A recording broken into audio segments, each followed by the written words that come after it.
안녕하세요. 저는 AWS에서 어카운트 매니저로 근무하고 있는 강철입니다. 오늘 세션을 위해서 어메이저에서 프로덕트 오너로 근무 중이신 임성준 님과 웨이브 코퍼레이션에서 CTO로 근무 중이신 김성실 님을 함께 모셨습니다. 오늘 세션에서는 왜 인터랙티브 서비스가 곽광을 받고 있는지, 그리고 어메이저와 웨이브의 사례를 통해서 어떻게 재미있는 서비스를 만들었는지 사례를 통해 알아보고자 합니다. 우선 왜 인터랙티브 서비스가 각광을 받고 있는지 간단히 짚고 넘어가도록 하겠습니다. 인터랙티브 서비스가 각광을 받게 된 이유는 여러 가지가 있겠지만 다음과 같이 크게 세 가지 정도를 말씀드리고 싶습니다. 첫 번째로는 Z세대의 등장입니다. 간단히 Z세대가 어떤 특징을 가지고 있는지 알아보고 가면 좋을 것 같은데요. 우선 1995년에서 2010년 사이에 태어난 분들, 그리고 글로벌하게는 30억 인구를 가지고 있고, 그리고 전 세계 인구의 35%를 차지하고 있습니다. 또한 Z세대의 소비력을 합치면 158조의 소비력을 가지고 있다고 하고, 처음부터 스마트폰을 사용한 모바일 퍼스트 세대라고 볼 수 있습니다. 이처럼 Z세대들은 스마트폰을 사용하기 시작한 세대답게 65%가 영상통화를 통해서 친구와 소통하는 것을 선호한다는 통계 결과가 있고, 영상통화 중에 멀티태스킹 하는 것에 대해서 매우 쉽게 여깁니다. 또한 모바일 비디오를 통해서 스스로 공부를 하거나 뉴스와 같은 정보를 접하는 거에 매우 익숙하다고 볼 수 있습니다. 다음으로는 코비드-19이 불러온 변화인데요. 자택에 체류하는 시간이 길어지게 되면서 비디오 채팅을 통한 온라인 모임이 되게 증가하고 있고, 넷플릭스나 유튜브 같이 비디오를 시청하는 시간도 크게 증가하였습니다. 마지막으로 최근에는 인플루언서들이 주도하는 라이브 커머스들도 점차 시장으로부터 각광을 받기 시작했습니다. 이처럼 서로 이제 단방향이 아닌 양방향의 소통이 점차 떠오르고 있습니다. 그렇다면 인터랙티브 서비스는 기존의 서비스와 어떤 점이 다를까요? 보시는 그림과 같이 기존의 전통적인 라이브 방송은 일반적인 단방향 소통만이 가능했지만 인터랙티브 라이브 방송의 경우에는 채팅과 같은 소셜 인터랙션이나 인터랙티브 투표를 통해 시청자와 방송하는 사람 간에 서로 인터랙티브하게 교류가 가능합니다. 또한 다른 유저들 간에도 서로 소통할 수 있고, 원하는 레이어를 붙임으로써 단순히 영상을 시청하는 게 아니라 게임하는 것처럼 재밌게 즐길 수 있도록 도와줄 수 있습니다. 그러면 인터랙티브 서비스를 손쉽게 구축할 수 있는 방법이 어떤 것들이 있는지 알아보려고 하는데요. 본 세션에서는 두 가지의 매니저 서비스만 언급하고 넘어가도록 하겠습니다. 첫 번째로 아마존 인터랙티브 비디오 서비스를 이용해서 구축하는 방법입니다. 아마존 인터랙티브 비디오 서비스는 트위치를 10년 동안 개발 운영하면서 개선한 라이브 스트리밍 기술을 기반으로 구축된 서비스입니다. 라이브 비디오의 수집, 처리 및 전송에 최적화된 관리형 글로벌 인프라를 통해서 스트림을 수신하고 제공하는 향상된 서비스 품질과 경험을 제공하고 있습니다. 다음으로는 웹 RTC 프로토콜 기반의 매니지드 서비스인 차임 SDK입니다. 그림과 같이 SDK를 통해서 손쉽게 어플리케이션에 통합하실 수가 있고, 웹 RTC 기반의 비디오 및 채팅 기능을 편리하게 구현하실 수가 있습니다. 그러면 본격적으로 AWS를 기반으로 재미있는 서비스를 만든 어메이저와 웨이브 두 곳의 스타트업 사례를 통해서 좀 더 알아보려고 하는데요. 인터랙티브 서비스 구축에 관심이 있으시다면 슬라이드에 있는 다른 세션들도 도움이 되실 것 같아서 함께 안내해 드리며 다음 어메이저 사례를 통해 알아보도록 하겠습니다. 어메이저에서 아마존 IVS를 이용해서 글로벌한 K-팝 라이브 팬미팅 서비스를 만들었는데 한번 자세히 알아보도록 하겠습니다. 시작하기에 앞서서 간단히 본인 소개 그리고 회사 및 서비스 소개를 해주실 수 있으실까요? 네, 안녕하세요. 저는 어메이저에서 프로덕트 오너를 맡고 있는 임성준이라고 합니다. 저는 예전에 썬데이토즈라는 회사에서 현재까지도 서비스되는 애니팡 4000성 아쿠아스토리를 담당했었고, 쿠그라는 게임 스타트업을 거쳐 현재 어메이저에서 프로덕트를 총괄하고 있습니다. 어메이저는 한국에는 잘 알려져 있지 않지만 K-팝을 해외에 알리기 위해 시작한 서비스로 K-팝 숏비디오, 커뮤니티, 그리고 현재는 라이브까지 진행하고 있는 종합 K-팝 플랫폼입니다. 사실 아직까지는 유저의 96%가 해외 유저로 구성되어 있어서 한국에는 잘 알려져 있지 않습니다. 저희 어메이저가 현재 주력으로 서비스하고 있는 라이브에 대해서는 다음 영상을 보시면 좀 더 자세히 아실 수 있어가지고 영상을 준비했습니다. 네, 최근 라이브를 진행했던 장한별이라는 아티스트의 히스토리 라이브입니다. 네, 저희 어메이저 라이브는 이렇게 어플리케이션을 통해서 시청하는 라이브로 유저와의 인터랙션을 굉장히 중시하는 라이브 서비스고요. 본인의 분신과 같은 아바타를 통해서 라이브를 참여하고 라이브 중에 아티스트와 같이 저런 OX 게임도 하고 다른 투표나 여러 가지 게임들을 할 수 있는 서비스를 만들었습니다. 이런 부분에서 실시간성을 강조하고 해외 팬들에게 번역을 제공하는 영어 자막 그리고 게임을 라이브로 직접 즐기는 서비스를 작년부터 지속적으로 하고 있습니다. 정말 재미있는 서비스 같은데요. 제가 듣기로는 이 서비스를 IVS로 개발하셨다고 들었습니다. 어떻게 어메이저 라이브에 개발 및 연동하셨는지 설명해 주실 수 있으실까요? 네, 저희 라이브 방송에서 저희가 추구하는 아티스트와 팬 간의 인터랙션은 결국 방송에서는 실시간성과 확장성이 굉장히 중요한 서비스입니다. 이런 부분에서 아마존 인터랙티브 비디오 서비스는 저희에게 최적화된 서비스라고 할 수 있었는데요. 라이브 방송을 위해 아마존 인터랙티브 비디오 서비스에서 채널을 만들고 나머지는 아마존에서 알아서 해주고 저희는 방송 RTMP 방식으로 송출을 하는 데만 신경 쓰고 됐고요. 자막과 게임들의 데이터를 타임드 메타 API로 데이터를 주게 되고 플레이어 SDK를 통해서 만든 플레이어 UI에서 라이브 방송 및 투표, 게임, 채팅 등을 최대한 지연이 없고 방송과 맞는 형태로 팬들에게 보여줄 수 있는 부분이 있었습니다. 대단하신 것 같습니다. 라이브 서비스이다 보니까 개발하실 때 어려우셨던 점들이 있었을 것 같거든요.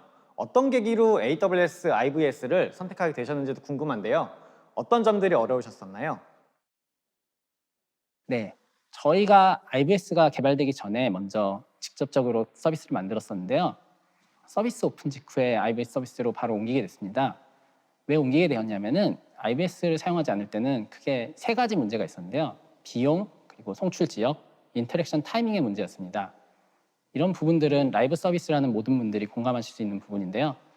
먼저 비용 부분에 대해서는 라이브는 아티스트 그리고 시기에 따라서 접속 인원이 많이 달라질 수 있어서 이 부분에 대해서 클라우드 서비스를 확장해서 확대를 하지 않으면 대응 힘들고 비용도 굉장히 문제가 될 수 있습니다. 또한 저희는 글로벌 서비스라서 전 세계 라이브를 중계하는데 이런 전 세계에 공급하는 거에서 지역마다 서비스 품질이 다르거나 지연 속도가 달라서 문제가 되는 부분을 IVS를 통해서 좀 해결할 수 있지 않을까 고민을 했습니다. 마지막 큰 문제는 타이밍이었는데요. 영상과 서비스를 따로 구축한 시기에는 서비스를 사용하는 유저의 네트워크 환경에 따라서 영상과 서비스의 괴리가 많이 발생했습니다. 특히 실시간성이 필요한 자막에서는 굉장히 괴리가 있으면 문제가 됐고요. 또한 아까 보신 OX 게임이나 다른 퀴즈 게임도 타이밍이 안 맞으면 문제가 되는 경우가 많았습니다. 네, 저희는 IBS를 통해서 전 세계 송출의 격차 감소, 비용, 그리고 타이밍 문제에 대한 해결을 할 수 있었고요. 1차적으로는 저희가 비용과 송출 지역 문제에 대해서 해결을 했고요. 그 다음으로 자막과 게임의 타이밍 문제를 IBS 통해서 해결했습니다. 지금 현재는 2차 단계로 IBS 플레이어의 특징을 극대화할 수 있는 부분에 집중해서 게임 서비스 등을 개발하고 있습니다. IVS를 통해서 말씀하신 그 페인 포인트들을 해결할 수 있었다고 이해가 됩니다. 그 외에도 이제 어메이저만의 특별한 점들이 있다고 들었거든요. 어떤 부분들인지 한번 설명해 주실 수 있으실까요?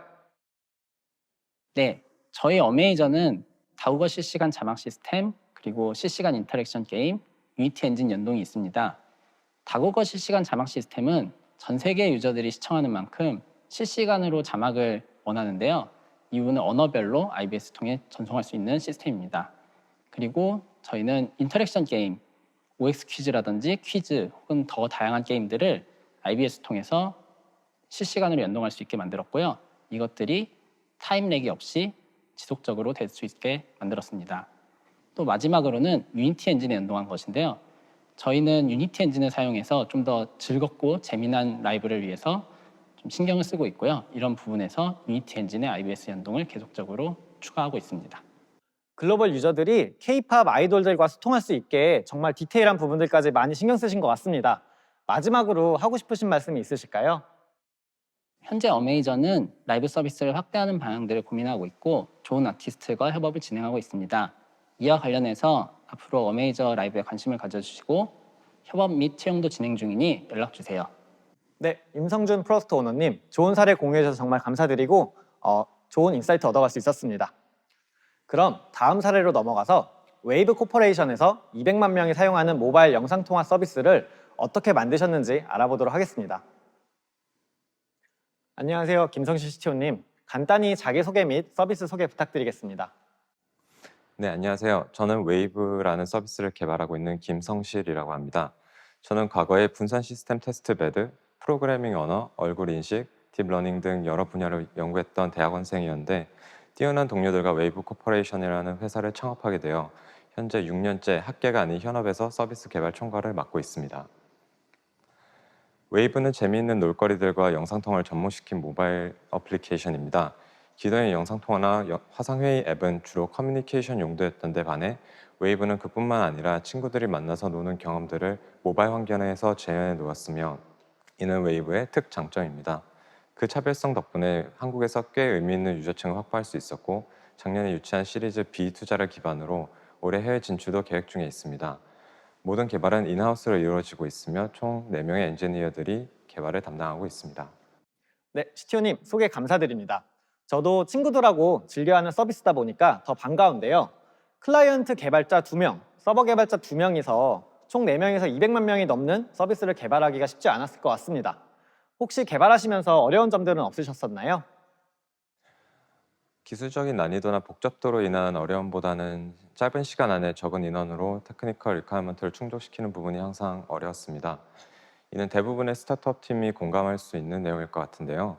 서비스 개발 초기에는 주어진 시간에 비해 개발해야 되는 양도 많고 예산 또한 매우 한정적이기 때문입니다. 그래서 저희는 개발 초기부터 클라이언트와 서버를 시간과 비용 두 가지 측면에서 가장 효율적으로 개발할 수 있는 전략에 대해 많은 고민을 했었고 여러 시행착오 끝에 현재 기술 스택을 갖추게 된 것 같습니다. 진짜 많은 스타트업 분들도 공감하실 것 같은 내용입니다. 적은 시간과 비용을 들여가지고 모바일 영상통화 서비스를 어떻게 개발하셨는지 마저 설명 부탁드리겠습니다. 먼저 웨이브는 흔히 말하는 멀티플레이어 게임처럼 여러 유저들이 동시에 연결하여 실시간으로 인터랙션을 주고받는 앱이기 때문에 모든 기능 구현 및 업데이트가 iOS, 안드로이드 동시에 이루어져야 한다는 요구사항이 있었습니다. 스타트업 특성상 리너하게 개발할 수 있어야 빠르게 프로덕트 마켓핏을 찾을 수 있다고 생각했기 때문에 한 번의 개발로 앱스토어와 플레이스토어에 앱을 동시에 올릴 수 있는 리액트 네이티브를 클라이언트 프레임워크로 채택하게 되었습니다. 백엔드의 경우 크게는 3가지 종류의 서버가 필요했는데 다장한 영상통화를 가능하게 해주는 WebRTC 서버, 영상통화 중에 유저들이 실시간으로 사용하는 콘텐츠들을 호스팅해주는 게임 서버, 그리고 영상통화와 게임을 제외한 모든 도메인 로직을 제공하는 API 서버가 있었습니다. 각 서버의 구현 및 프로토콜에 따라 사용하는 AWS 서비스 및 배포 방식이 달라질 수밖에 없었는데요. 전체 아키텍처 다이어그램을 보여드린 뒤 시간 비용적으로 효율적인 설계에 대한 고증이 구체적으로 어떻게 반영이 되는지 설명해 드리도록 하겠습니다.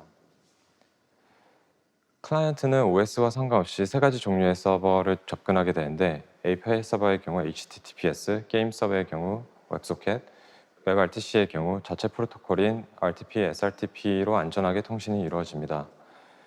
여기서 중요한 점은 서버 어플리케이션의 스테이플, 스테이트레스 여부에 따라 배포 전략, 로드 밸런스, 오토 스케일링의 방식이 완전히 달라진다는 점입니다. WebRTC와 게임 서버의 경우 인터널라이즈 되어 있는 퍼시스턴트 캐시와 메모리의 사용을 필수로 하며 런타임 중에 사용 중인 노드가 교체되는 것이 쉽게 허용이 되지 않기 때문에 스테이트풀하다고 분류를 했습니다. 반면에 API 서버의 경우 서버 어플리케이션 노드 중 하나가 장애가 나더라도 클러스터 내에 다른 노드가 이어서 다음 작업을 처리해 줄 수 있기 때문에 스테이트레스하다고 정의했습니다. 이런 점들을 고려하여 스테이트풀 및 스테이트레스 서버들의 특성에 맞게 다이어그램에 나온 것처럼 일라스틱 빈스톡, 쿠버네티스, 람다를 이용하여 서비스를 제공하고 있습니다. DB 및 캐시의 경우 AWS 완전 관리형 서비스인 IDS와 일라스틱 캐시 및 몽고DB 아틀라스를 AWS에 호스팅하여 사용하고 있으며 모든 로그 데이터는 아파치 에어플로우로 전처리한 후 시각화 툴인 태블로우로 전달되어 비즈니스 인사이트와 데이터 기반 의사결정을 하는 데 활용합니다. 좋은 내용 공유 감사드립니다. 한 가지 궁금한 점이 있는데요. 이런 인터랙티브 서비스를 구축하기 위해서 여러 가지 옵션이 있으셨을 것 같은데 웹 RTC로 결정하신 이유가 있으실까요? 네. 앞서 어메이저에서 발표하셨던 것처럼 대표적인 프로토콜이 RTMP가 있고 그 기술은 아프리카 TV, 트위치, 유튜브 등 업계에서 널리 쓰고 있는 표준화와 같은 기술입니다. 반면에 웨이브에서 제공하려는 유스케이스와는 좀 다르기 때문에 저희는 웹RTC를 채택을 하게 되었는데요. 그 유스케이스라고 함은 불특정 다수가 아닌 최대 8명이 동시에 본인의 비디오와 오디오 스트림을 서로 주고받고 대화를 해야 되기 때문에 이 경험에서 WebRTC에서 제공받을 수 있는 로우 레이턴시가 필수적이라고 생각했습니다. 그 외에도 개발 관점에서 봤을 때 WebRTC는 안드로이드 iOS SDK를 공식적으로 제공을 해주고 있고 오픈소스로 활용한 WebRTC API 구현체들이 많이 있었기 때문에 짧은 시간 안에 클라이언트 및 서버 어플리케이션을 개발하는 데 있어서 장점이 있었기 때문에 그런 부분들이 의사결정하는 데 있어서 주요했다고 생각합니다. 그런 이유들이 있었군요. 감사합니다. 웨이브 서비스의 각 파트별로도 서비스 최적화를 위해서 많은 노력을 하셨다고 들었습니다. 어떻게 최적화하셨는지 말씀 부탁드려도 될까요? 백엔드에서 많은 부분 인적 자원을 소모시키는 부분이 다수의 관리 포인트에서 오는 오버헤드라고 생각했습니다. 그렇기 때문에 저희는 이를 피하고자 가능한 모든 서비스를 서버레스하게 운영하는 전략을 취했습니다. 예를 들어 초기에는 많은 기능들을 AWS 람다에 업로드한 후 API 게이트웨이를 통해 접근하도록 설계를 했었고 현재는 모든 서버 어플리케이션을 컨테이너화하여 EKS 파게이트에서 컨테이너 오케스트레이션을 서버레스하게 지원하고 있습니다. 이로 인해 컴퓨팅 자원을 스스로 관리를 하지 않아야 된다는 장점과 실제 실행 시간에 한해서만 과금이 된다는 장점 둘 다 누리고 있습니다. 게임 서버 WebRTC는 앞서 말씀드린 것처럼 스테이트풀 한 셋이기 때문에 API와는 조금 다른 방식으로 최적화를 할 수밖에 없었는데요. 모든 서버를 EC2에 띄우는 대신 코드 커밋, 코드 빌드, 코드 디플로이를 이루어지는 CI/CD 파이프라인, 그리고 일라스 빈스토크의 프로비저닝, 로드 밸런싱, 오토 스케일링, 블루그린 배포 등의 편리한 기능들을 사용해서 개발자들은 오로지 코드에만 집중을 할 수 있도록 도왔습니다. 덕분에 반복적이며 휴먼 에러의 위험이 상존하는 배포 및 인프라 관리 업무를 최대한 자동화할 수 있었고요. 가능한 모든 EC2 인스턴스들은 스팟 인스턴스와 리저브드 인스턴스를 사용해서 온디맨드 대비 최소 절반, 최대 90%의 비용 절감으로 같은 트래픽을 감당할 수 있었습니다. WebRTC 서버의 경우 영상통화 서비스를 창업하시는 분들께서 직접 구현하여 운영을 할지 아니면 파스를 써서 구현을 할지 정말 많이 여쭤보시는데요. 개인적으로는 초기에 MVP를 구현을 하는 데 있어서는 굳이 인하우스로 개발하실 필요는 없으나 사용량이 증가함에 따라 분단위로 과금이 되는 부분에 있어서 반드시 인지를 하셔야 된다는 말씀을 드리고 싶습니다. 그리고 다자간 영상통화 서비스의 경우 네트워크 트래픽을 많이 사용하게 되고 이 트래픽을 분산해서 처리할 수 있는 로직과 사용량, 시간대에 따라 안전하게 스케일 인, 아웃 할 수 있는 로드 밸런서 그리고 오토 스케일러를 구현하는 것이 컴퓨팅 자원을 최소한으로 사용할 수 있는 최적화 방법이 아닐까 싶습니다. 데이터베이스의 경우 스펙에 따라 가격이 정말 많이 달라지는데요. 캐싱을 잘 활용한다면 의외로 낮은 성능의 DB도 프로덕션에서 충분히 사용할 수 있습니다. 잦은 DB 액세스 발생 시 부하가 증가하면 응답 시간이 느려지는 현상이 생기는데 이럴 때는 레디스나 맨캐시와 같은 인메모리 데이터베이스 스토리지를 앞단에 두어 상대적으로 저렴한 스펙의 데이터베이스를 더 빠른 성능으로 사용하실 수 있으니 참고하시면 좋을 것 같습니다.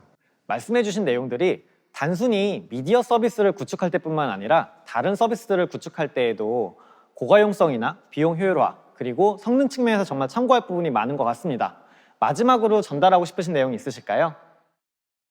저희는 소규모 인원이 크고 복잡한 서비스를 만들기 위해서 여러 노력을 해왔는데요. 그 노력을 요약을 하자면 오토메이션으로 휴먼 에러를 최소한으로 하고 인프라 관리 포인트를 축소시키고 AWS 서비스를 적절하게 이용해 비즈니스 로직에 집중 및 비용을 최적화하는 것이라고 요약을 할 수 있습니다. 그리고 한 가지 더 언급을 하고 싶은 것은 여러 최적화 작업 중에도 서버는 죽을 수 있다라는 최악의 상황을 가정하고 설계를 하시는 것이 추후 장애 전파 방지나 스케일링에 있어서 매우 유용한 포인트가 될 수 있습니다. 저희의 경우 MSA의 형태가 웨이브 서비스의 안정성을 높일 수 있다라고 판단하여 설계를 하고 있는데 이와 관련돼서 다른 자료들도 참고해 보시면 큰 도움이 될 것 같습니다. 스타트업에게는 항상 회사의 핵심의 가치를 전달하는 것이 가장 중요하다고 생각하기 때문에 인프라를 뒤늦게 개선하고 리팩토링 하는 것은 달리는 기차의 바퀴를 바꾸는 만큼 어렵다라고 생각을 합니다.